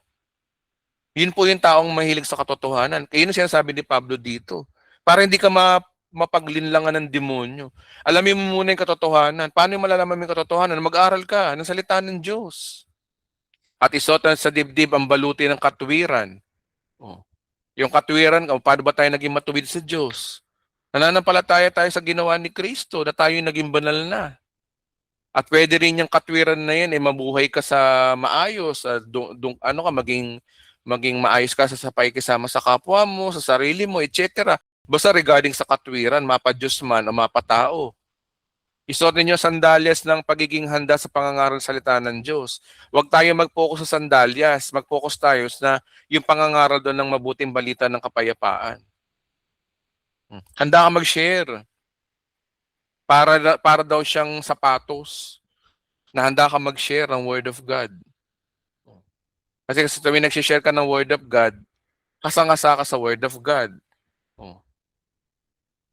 Gawin ninyong laging panangga ang shield of faith. Yung faith, dito papasok yung faith natin sa Panginoon. Na iniisip mo na kahit anong mangyari, kabubuti ko itong mangyayari. Yun ang faith, doon ka manampalataya. Na ang pangako ng Panginoon sa atin na naman daw mangyari daw sa atin ay di niya tayo pababayaan. Talagang lalakas ka rito na siyang ano daw, papatay sa lahat ng pagliliyab na palaso ng dyablo. Ano ba yung palaso ng dyablo? Una, yung mga unbelief. Pangalawa, false teaching. Pag tinira ka ng dyablo doon sa baluti mo, righteousness 'yon. Oh, nasasangga mo yung pagiging matuwid mo sa mata ng Diyos. Kahit sabihin niya ng tao na makasalanan ka, nananatili ka pa rin nasa katwiran. Pag naman halimbawang tinira sa'yo ng dyablo, yung kaligtasan mo, nawawala ang kaligtasan mo, ayan yung helmet. Ibig sabihin, sa ulo ka tinitira nun. Oh. Pag naman halimbawa dun sa may tiyan ka titirahin, nandun yung katotohanan, yung salita ng Diyos. At pag naman kapag tatagayin ka, ito yung faith. Yung susubukan ng pananampalataya mo sa Diyos. Ayan. Yan po yung mga meaning niya. Walang magic dyan. Isuot ninyo ang helmet ng kaligtasan at gamitin ang tabak ng Espiritu. Walang iba kundi salita ng Diyos. Dapat talaga matalim yung salita ng Diyos mo. Sharp ka. Kung salita ng Diyos mo mapurol, o kaya maliit, o kaya peke, hindi genuine. Di ba? Madaling mabali. Alam niyo mga madaling mabaling sword, ayun yung mga maling turo. Naniniwala ka sa maling turo, kaya yung sword mo, pag tinaga ng dyablo, madaling maputol. Pero kapag tama, nasa gospel of grace ka, na tama ka, adobe yan, hindi yan basta-basta mapuputol. Ano daw ito mangyayari? Ang lahat ng ito ay gawin ninyo na may panalangin pagsamo. Manalangin kayo sa lahat ng pagkakataon at sa patnubay ng banal na Espiritu. So wala pa rin masama manalangin. Lagi kayo maging handa at patuloy na panalangin sa Diyos. Kapatid, yun po yung meaning po nito. So ano ibig sabihin? Ano yung pinaka-context? Kung babasahin niyo po mula chapters 1 to 3, ito yung identity ni Christ tapos 4 to 6, practical living. So itong chapter 6, application ito ng identity, hindi siya mga kapatid, hindi siya supernatural technique na kagaya ng kay Eugene na mayroong spiritual na So ICJS naman, mali yung mga ginagawa nito, may invisible battle daw araw-araw, meron daw kailangan daw may spiritual warfare mode. May system ng pakikipaglaban sa demonyo na parang ritual, kailangan mag-bind, kailangan mag-rebuke. In Jesus name, yung mga ganun tirada. Diba? Ginagawan dramatic yung supernatural combat. So hindi po to literal na laban, hindi to ritual formula, kundi ito po ay position, paninindigan po natin sa katotohanan, kapatid. So yan lang po masasagot ko po ron. Okay, Pastor. Basta, ko lang, yung si Satanas sa yung mga kampo niya, paano tayo nadidisib ng mga yan? Nakakabulong ba yung mga yan? Makikita mo yung sila sa atin? Makikita mo yung kilos ng dyablo diyan sa kaisipan. Kaya nga ang tirada sa atin, kaya nila tayong diktahan ba? hindi. Wala siyang kapangyarihan. Nag-ano lang siya, nanunokso lang. Temptation. Malinaw naman si Satanas ganun eh. Ano ba ginawa niya kay Eva at Adan? Kinontrol ba si Eva at Adan? Hindi. Nag-suggest lang si Satanas. Magbibigay siya ng doubt sa'yo. Totoo ba na sinabi ng Diyos yan? Na hindi kayo mamamatay. Hindi totoo yan. Hindi kayo mamamatay. Katunayan, magiging Diyos kayo. Anong ginawa ni Satanas doon? Nandisib lang. Nagbigay lang ng false information. Ganyan si Satanas ngayon. Mahilig magbigay ng false information. At makikita natin yan sa religion. Makikita natin yan sa mga pastor na hindi nagdi-divide ng scripture. Makikita rin natin ang deception ngayon ni Satanas. So makikita din ng mga maling translation ng Bible. Kaya matindi si Satanas talaga. Talagang malupit yan. Diyos ko, 1,000 taon nang hindi niya kabisado ang utak ng tao. Hindi, tsaka kabisado niya ang Bible . Mas magaling kaysa sa ibang mga... Saan sa Bible? Ito mga kapatid, yung mga turong ganyan. Saan sa Bible na kabisado ni Satanas ang Bible? Ano ba yun? Meron siya, di ba, noong 40 days niya, nagsabi siya. Pero may mali doon sa sinabi niya. ICJS siya. Satanas. ICJS siya. Sabi niya, Panginoon, kung ikaw nga ay anak ng Diyos, gayon mo ang totoo. Itong tinapay nito sapagkat nasusulat na ganito, ganyan. Sabi ni Christ, hindi lamang sa buo nabubuhos tinapay. Pero yung bandang huli, sinabi niya, kung ikaw nga ay anak ng Diyos, dito na siya ICJC. Sabi niya, kung ikaw nga ay anak ng Diyos, magpakatihulog ka nga sapagkat nasusulat, alalayan ka ng mga anghel sa yung ganito ganyan. Ay, iba naman ang context yun, awit yun eh. Oh. Si Satanas, mahilig siya sa ICJSs, kaya yung mga pastor na nag-ICJSs, instrumento ni Satanas yan. Sorry sorry. Totoo yun. Kapag ICJSs ang teaching, hindi nila Saka namamalayan. Kasi deception yun eh. Agree. Kasi nung time ni, di ba, yung deceiving niya kay Eva Padan, actual eh. Di ba ginawa niya yung actual, sinabi niya. O Ngayon, ICJSs si Satanas doon. Sabi niya, sabi ng Diyos sa kanila, huwag niyong kakainin niya kundi mamamatay kayo. Yun lang sinabi ng Diyos, pero kay Satanas may dagdag.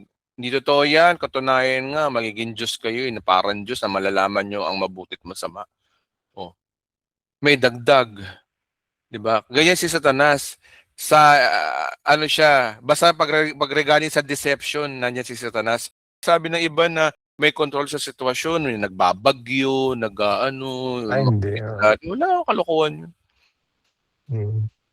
Wala Yung namang story sinasabi sa Job na si Satanas inano niya si Job. Bakit? May pahintulot ng Diyos eh. Saka si Diba Job sabi yun, noon pa Oh. story niya yun eh. Hindi naman natin story yun eh. Kaya doon, kahit ba nangyayari din, ibig sabihin may pitik pa rin ng Diyos doon. Ibig sabihin ng Diyos pa rin nasusunod. Parang aso lang yan si Lucifer na kung hawak sa leg ng Diyos, pwedeng mangagat. Kung pahihintulutan ng Diyos, pwedeng hindi. Kung hindi pahihintulutan ng Diyos. Sino pa rin na may hawak ng sitwasyon? Ang Diyos pa rin. Kaya doon tayo magtiwala sa may hawak ng sitwasyon. Ang maganda kasi sa pinangako daw niya, lahat daw na mangyayari daw sa atin, ikabubuti daw natin. O doon, di panalo. Panalo tayo sa Diyos natin. Kaya ano pa ba ang inaantay natin? Hindi magtiwala tayo sa Kanya. Kaya yung deception pala, continuous pa rin ngayon kahit sa mga churches, even the full grace. Of course. Even, lalo ng full grace. Tingnan niya, si Satanas ganito. Nung una, naimbento ang Katoliko.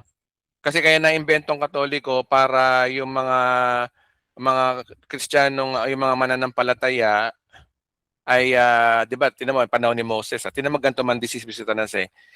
Noon pa niya ito ginagawa.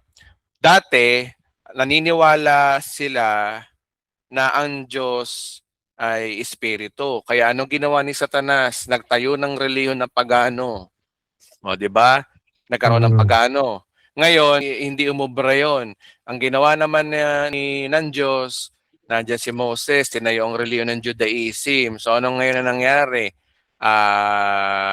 Para malinlang ang Israel, anong ginawa ng Diablo? Para munta sa pagano. Di nagmixture.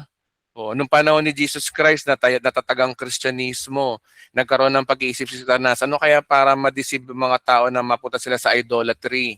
Kahit na Kristiyano sila. Na-invento yung, alam mo na yung reliyon na yun. Nadala, libo-libong tao na deceive doon. Noon naman ng panahon ng Catholicism, lumabas si Martin Luther. Nabuksan ng mga tao. Nakita ng Diablo yun. Anong ginawa ng Diablo? Kailangan siguro itong mga Protestantism na itong paghati-hatiin natin to eh. Nagkaroon ng tinatawag na naniniwala kay Joseph Smith, naniniwala sa mga Sabadista, naghati-hati ang Kristyanismo na naniniwala dun sa hindi laban sa Katoliko, Iglesia ni Cristo. Ang ginawa naman ng Lord, binukod yung mga born again Christian, yung mga true born again. Ano ginawa ni Satanas? Sabi, mga born again, dapat deceive din ko rin to. Gumawa siya ng perverted gospel, pinerverted yung gospel. So anong ginawa naman ng Diablo ngayon? Ano naman ginawa ng Diyos ngayon? Nabuo yung full grace, yung naniniwala sa gospel, mga grace movement. Ano ginawa ni Satanas naman ngayon? Paghati-hat gagawin natin, kunwari grace, pero may works. Ayan na, ito yung panahon na natin ngayon. Ang kalaban talaga natin, hindi na mga perverted, kundi kapwa natin grace. Kaya bottom line, Pastor, kailangan mag-aaral talaga. So anong tinuturo ng Diyos sa atin ngayon? Matindi ng laban ngayon. Akala natin, ang kalaban natin perverted, pero ang totoong kalaban natin ngayon, yung nagkukunwaring grace, pero hindi naman pala grace, may works. Diba? Marami nagkiklaim na grace daw sila. Ang tanong, puro ba?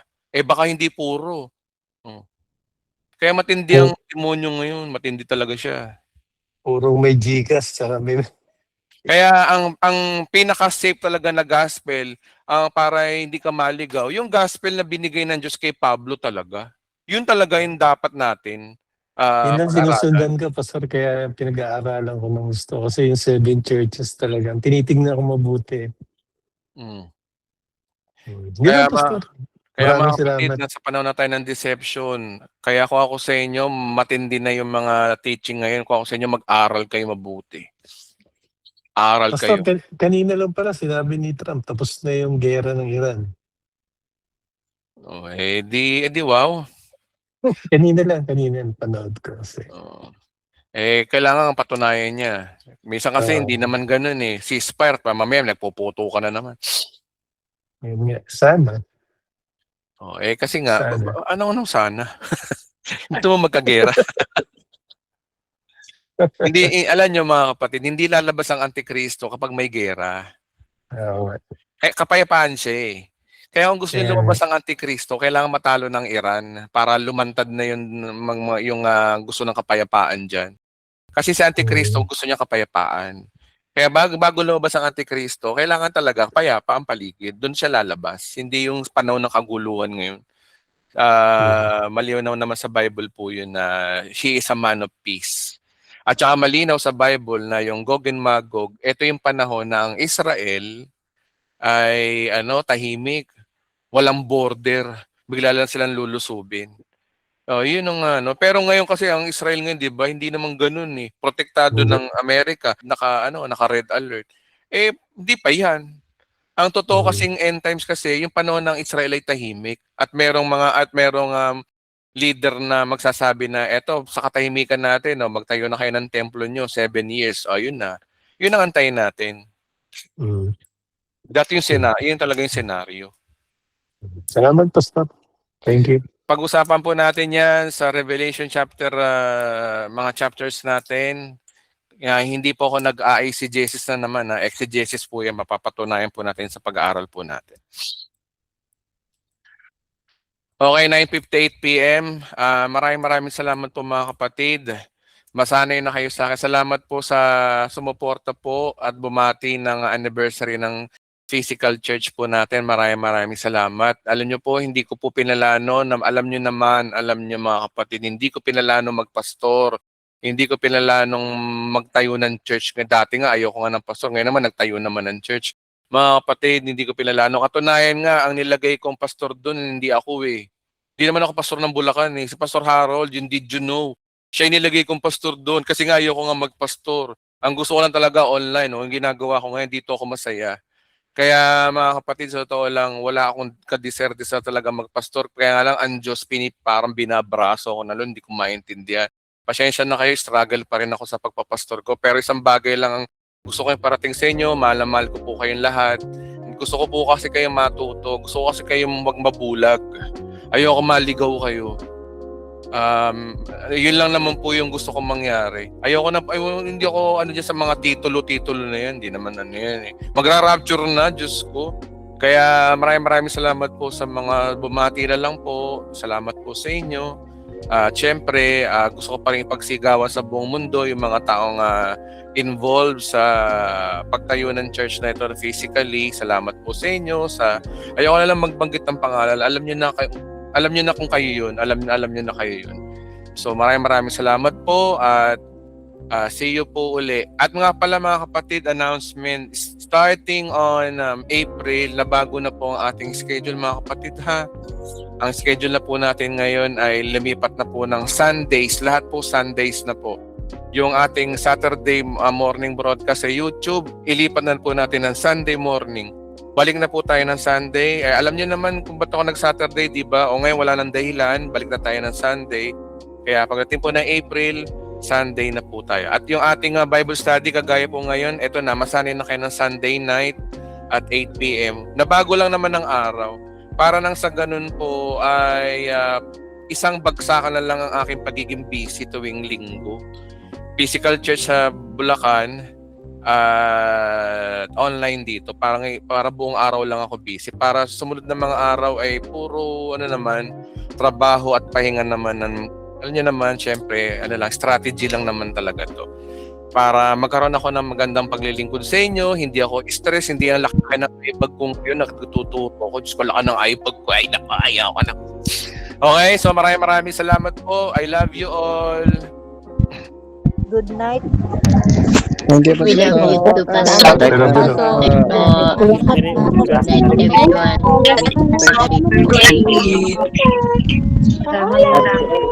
Good night. Pastor, sa message. Thank you po. Mabuhay tayong lahat. Dahil lahat ay kalooban ng Diyos, walang aksidente. Salamat, Pastor. Thank you, Pastor, sa message. Thank you po sa message po. Okay, so maraming salamat po. Enjoy your blessing po. See you po next Sunday.